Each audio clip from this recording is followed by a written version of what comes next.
we'll be galloping off into the sunset.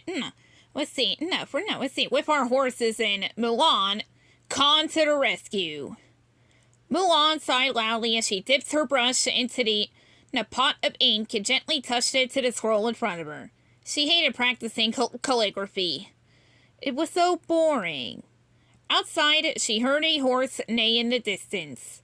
Mulan wished that she was out there too, not stuck aside with the musty ink pots and her own dots. Ignore it, she told herself. Calligraphy, calligraphy, calligraphy.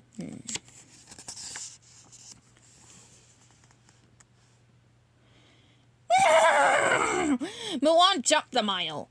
Her father's horse, Khan, was standing right outside her window.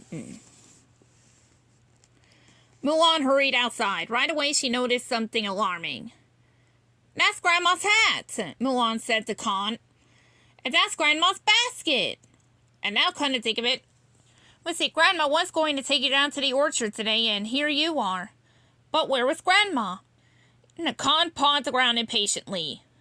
Mulan knew he wouldn't have left Grandma alone unless she needed help. Khan whinnied again and tossed his head back towards the saddle. You want me to climb up? Mulan guessed. You'll take me to her?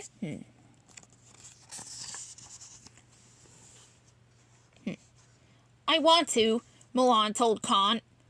But I'm not allowed. Wait here, and I'll run into the village and get help. Khan butted her urgently with his big, soft nose. I know, Mulan said, rubbing his ears. Oh, it was so frustrating. Mulan was trying to be a proper lady, and proper ladies did not hop on horses to ride to the rescue. But maybe, just this once. You're right, Mulan said, making a decision. There isn't enough time to go to the village. Just this once. The moment Mulan settled in the saddle, Khan bolted into a full gallop. He was wasting no time going to rescue Grandmother Fa. The horse raced out of the gates and into the forest. It was a long way to the orchard.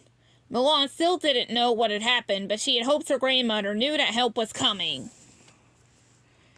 Mulan held on for dear life as the horse sped through the countryside. They galloped over hills and through valleys. They jumped over fallen trees and splashed through rivers. Soon they arrived at the orchard. A Khan skidded to a stop in front of the old cherry tree.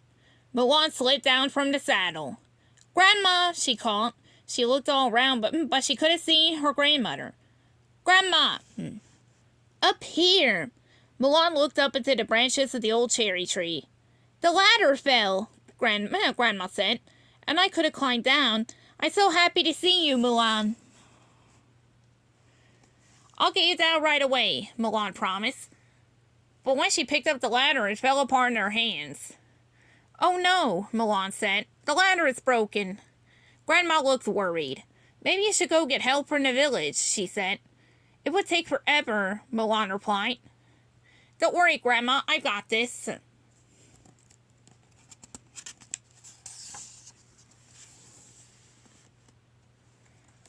Let's see, Mulan looked around. Okay, she muttered to herself. Now, let's see what we had to work with. 1 horse, 1 saddle, 2 baskets, 1 bridle. Aha! She had the perfect plan. First, she unbuckled Khan's reins from its bridle and tied a piece of her sash to them. Then she tied one end of the leather strap to a basket.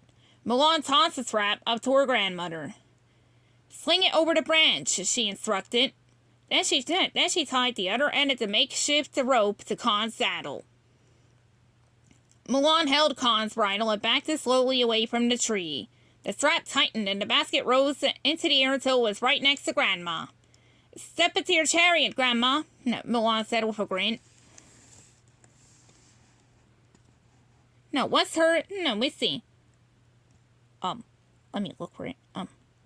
Once her grandmother was safe in the basket, Mulan led Khan forward step by step until the basket was back on the ground. You did it, Grandma cried, rushing over to hug Mulan. You brave girl, Mulan said. Mulan said, blushing. Not that brave, I mean. I was the one stuck up a tree. You are brave, Grandma said. Brave and brilliant. Mulan and Grandma took their time returning home. Khan didn't seem to mind. He paused to graze as they went. Father will be angry, Mulan told her grandmother nervously. I'm supposed to be practicing my calligraphy today. Grandma made a thoughtful sound. I think I can help with that, she said. Just this once. That evening at dinner, Mulan's father asked how her studies had gone. Actually, Grandma spoke up, I helped Mulan with her calligraphy today. Oh? Mulan's father said. He turned to Mulan. What character did you practice? The character of courage, she replied. Mulan and Grandma shared a secret smile. I had a great teacher. The end.